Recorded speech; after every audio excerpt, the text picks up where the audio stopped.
Sylvester Stallone versus Arnold Schwarzenegger.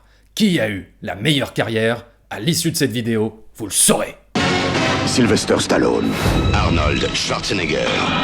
Tu te rappelles de cette époque où il y avait les voix off dans les bandes annonces qui te balançaient le nom des comédiens et le titre du film? Cette fois, ils sont deux. Terminator 2. Alors étant donné que ces deux acteurs étaient les deux plus grandes stars du cinéma d'action, surtout dans les années 80 et 90, eh bien on les a souvent opposés et on les a souvent présentés comme des rivaux. Même si cette rivalité était surtout amicale, eh bien il est temps aujourd'hui, en 2018, après plus de 40 ans de carrière, de déterminer qui a eu la meilleure carrière, qui a vraiment gagné le match. Et pour déterminer tout ça, j'ai élaboré différentes catégories thématiques sous la forme de questions, 9 au total. Dans chaque catégorie, celui qui obtient le plus de points, eh bien, gagne la catégorie. Et j'additionnerai à la fin le nombre de catégories gagnées pour savoir qui a remporté le plus de points. Et donc, qui a eu la meilleure carrière. Voilà, si vous avez fait un bac S, vous avez compris ce que je viens de dire. Sinon, vous comprendrez au fur et à mesure de la vidéo. Alors j'ai pris mon petit calepin avec la liste de toutes les questions et de toutes les réponses. Vous en doutez bien, j'ai pas pu tout apprendre par cœur. Mais je me suis quand même laissé quelques espaces de liberté pour modifier des réponses et changer d'avis voilà, au dernier moment.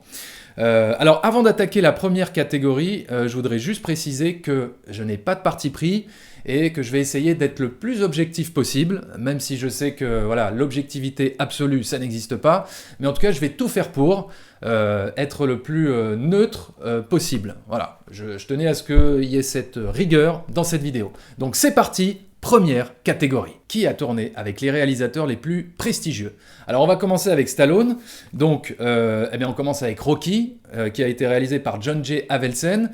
Alors bon, est-ce qu'on peut le considérer comme un réalisateur prestigieux dans le sens où il n'a pas fait grand-chose de dingue par la suite? Alors ok, il a réalisé Karate Kid. Bon, moi j'aime bien Karate Kid, mais bon, je sais pas si on peut dire que ça soit vraiment très très marquant dans l'histoire du 7e art. Mais bon, ça m'emmerde un peu parce que c'est quand même lui qui a réalisé le premier Rocky, quoi, qui est un chef-d'œuvre absolu pour moi. Rocky, c'est waouh, voilà. Donc bon allez, je le compte parce que c'est quand même celui voilà, qui a fait Rocky, donc je le compte. Ensuite, John Huston pour le film À nous la victoire. Alors bon, le film n'est pas super, mais bon, c'est réalisé par John Huston. Donc John Huston, c'est le réalisateur entre autres du Trésor de la Sierra Madre et de Key Largo. Enfin voilà, c'est un réalisateur qui a fait les plus grands classiques hollywoodiens. Donc oui, c'est un réalisateur prestigieux, oui je le compte. Ensuite, Norman Jewison pour le film Fist. Qui était excellent, que j'avais beaucoup aimé d'ailleurs ce film. Norman Jewison, donc oui c'est un réalisateur prestigieux puisqu'il a fait Dans la chaleur de la nuit et il avait aussi réalisé l'affaire Thomas Crown. Donc oui je le compte. Ensuite Richard Donner pour le film Assassin, donc Richard Donner, le réalisateur de Superman, des Armes Fatales, des Goonies, donc oui, c'est un réalisateur prestigieux, je le compte.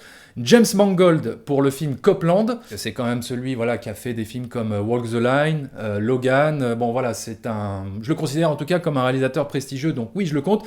Ensuite, il y avait Walter Hill, avec qui il a tourné dans plusieurs films. Est-ce qu'on peut le considérer comme un réalisateur prestigieux dans le sens où il a quand même fait pas mal de nanars? Alors ok, il a réalisé 48 heures avec Eddie Murphy et Nick Nolte, c'était sympa.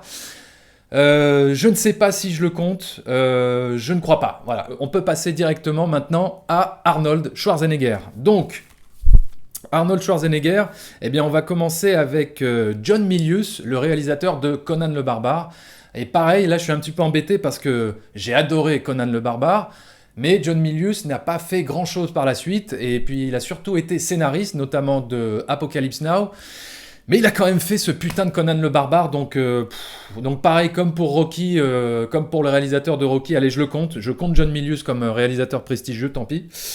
Ensuite, James Cameron, évidemment, pour Terminator, Terminator 1, Terminator 2 et True Lies.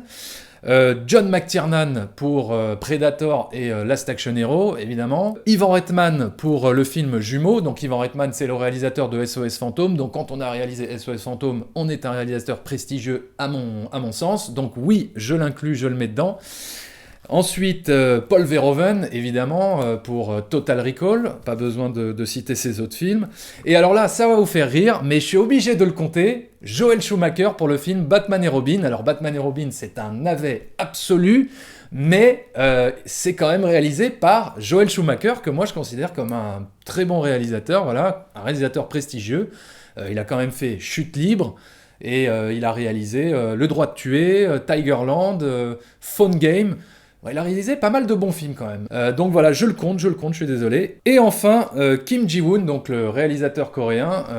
Donc je le compte parce que bon, c'est un des réalisateurs coréens les plus connus et puis qui a fait des très bons films comme Deux sœurs que j'avais beaucoup aimé. Donc c'était pour le film Le Dernier Rempart dans lequel joue Arnold Schwarzenegger. Donc voilà, donc maintenant on fait les comptes.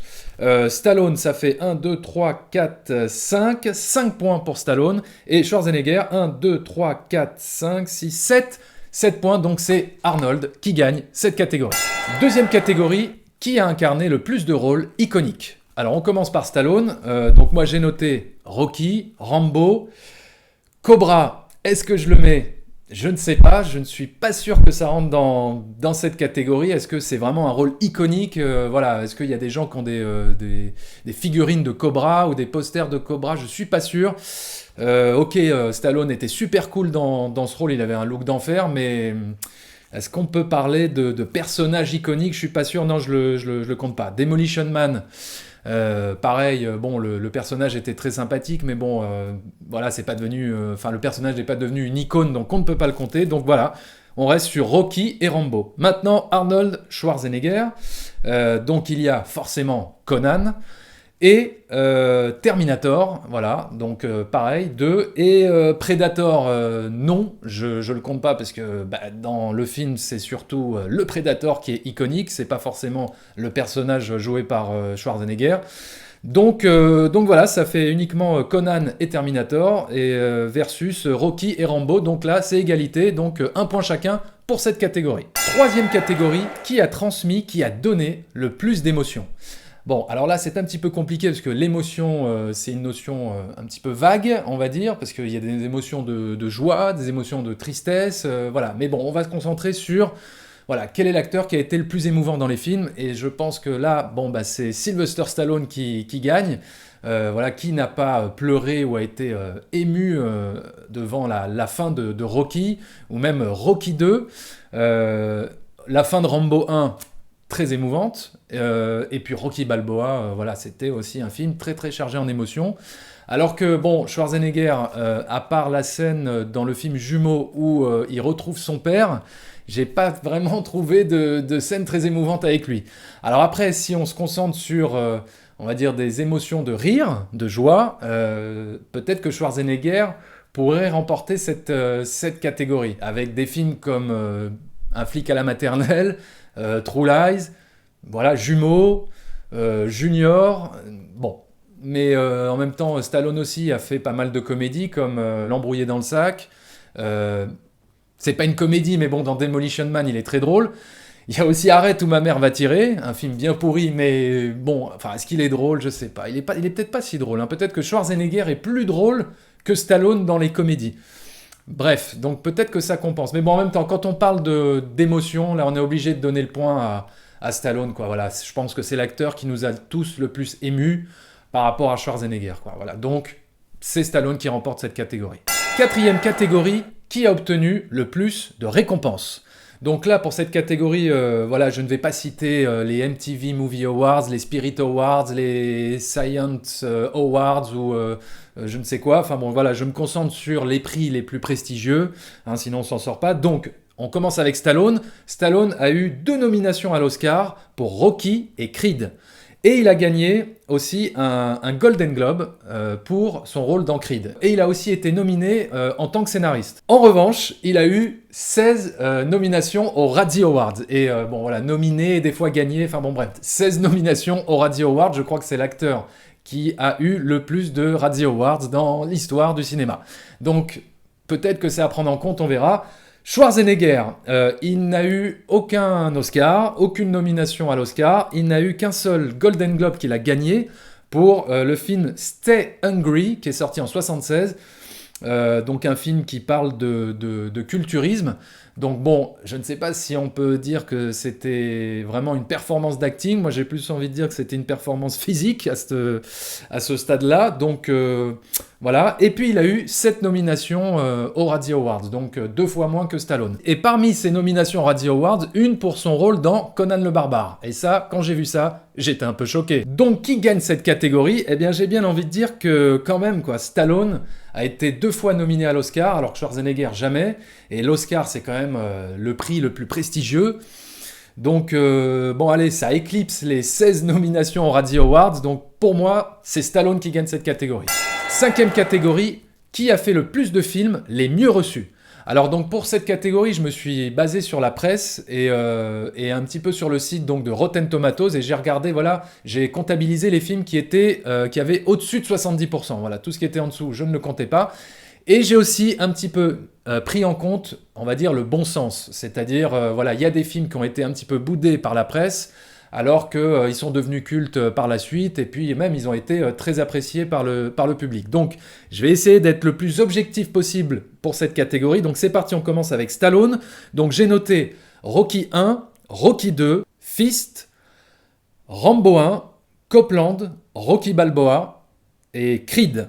Et il y a un autre film que moi je n'ai pas adoré, mais il est à 72% sur Rotten Tomatoes, c'est La Taverne de l'Enfer. Donc je suis un petit peu obligé de le prendre en compte, donc voilà, je le prends en compte, La Taverne de l'Enfer. Schwarzenegger maintenant.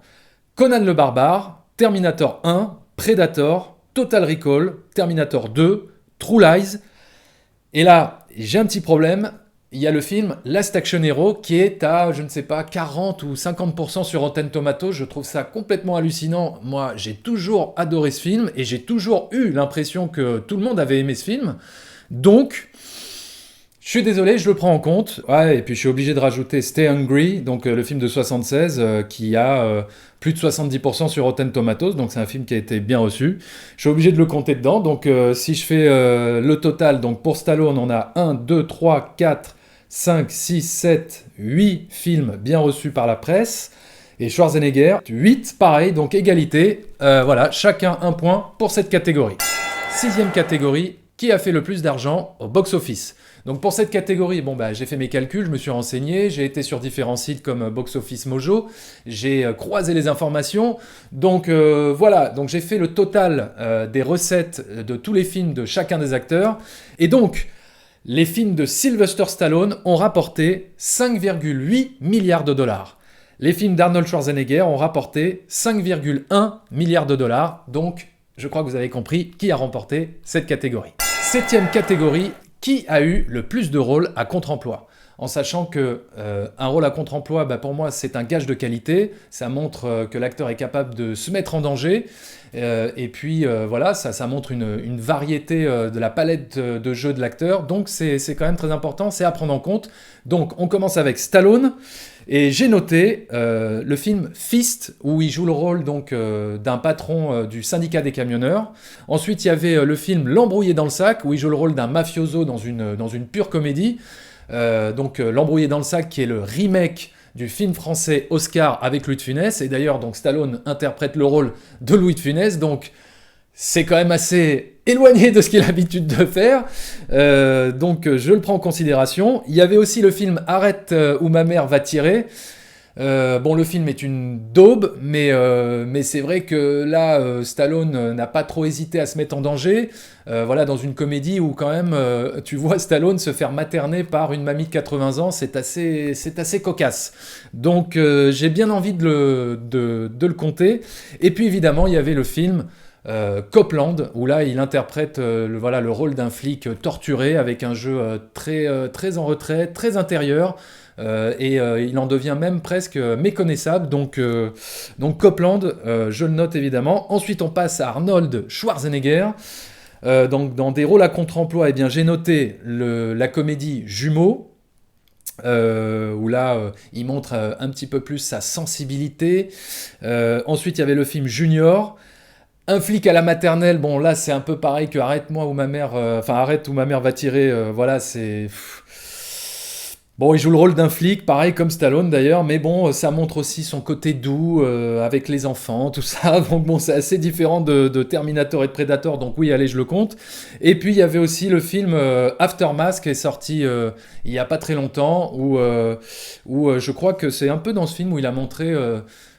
toute sa capacité émotionnelle. Donc voilà, si je fais bien les calculs, eh bien on est à 1, 2, 3, 4 pour Stallone et 1, 2, 3, 4 pour Schwarzenegger. Donc là, c'est égalité, un point chacun pour cette catégorie. 8e catégorie, qui a été le plus polyvalent dans son art? En gros, qui a été l'artiste le plus complet dans son domaine, dans son métier? Donc là, j'ai bien envie de dire que c'est Sylvester Stallone, puisque il a été acteur, mais aussi scénariste et réalisateur. Il a réalisé des Rocky, Rocky 2, Rocky 3, Rocky 4, voilà, Rocky Balboa. Il a réalisé John Rambo. Il a réalisé La Taverne de l'Enfer. Et puis, il a écrit pas mal de scénars, comme celui du film Fist. Il a participé à l'écriture de Rambo, des Rocky. Il a écrit aussi Over the Top. Cliffhanger, il a participé à l'écriture également. Donc voilà, alors que Schwarzenegger, il n'a été qu'un acteur. Enfin, il n'a été qu'un acteur. Il a fini par devenir gouverneur de la Californie, c'est pas rien. Mais bon, est-ce que ça rentre en ligne de compte? Non, parce que ça sort du domaine artistique. Donc non, je ne peux pas l'accepter. Donc là, pour cette catégorie, on va dire l'artiste le plus polyvalent, c'est Sylvester Stallone. 9e et dernière catégorie, qui a eu le plus de répliques cultes dans toute sa filmographie? Voilà ce que j'ai listé. Donc je vais commencer avec Stallone. Bon, vous allez vous foutre de ma gueule. Adrienne! C'était pas ma guerre! Fais pas chier ou je te ferai une guerre comme t'en as jamais vu. Plus besoin de coquillage? C'est pas d'être un bon cogneur qui compte. L'important c'est de se faire cogner et d'aller quand même de l'avant. Vivre pour rien ou mourir pour quelque chose. Voilà. Donc maintenant on passe à Arnold Schwarzenegger. Donc on commence avec la toute première réplique qui est donc tirée du film Conan le Barbare. Conan, qu'y a-t-il de mieux dans la vie?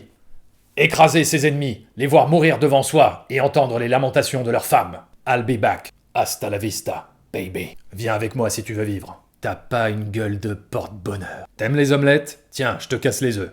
Être ou ne pas être? Ne pas être. Considère ça comme un divorce.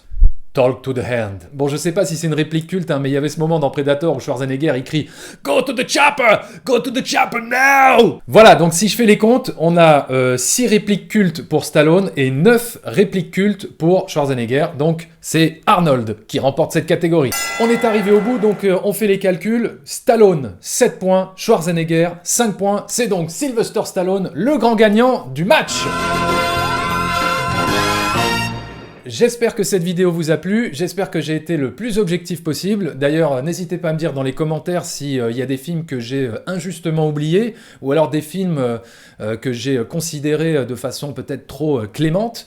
Voilà, n'hésitez pas à me le dire dans les commentaires, on pourra en débattre. N'oubliez pas de vous abonner à la chaîne, de liker, de partager la vidéo. Pour parler de films, pour parler de cinéma, j'ai envie de dire comme Arnold Schwarzenegger, je reviendrai. Croyez-moi.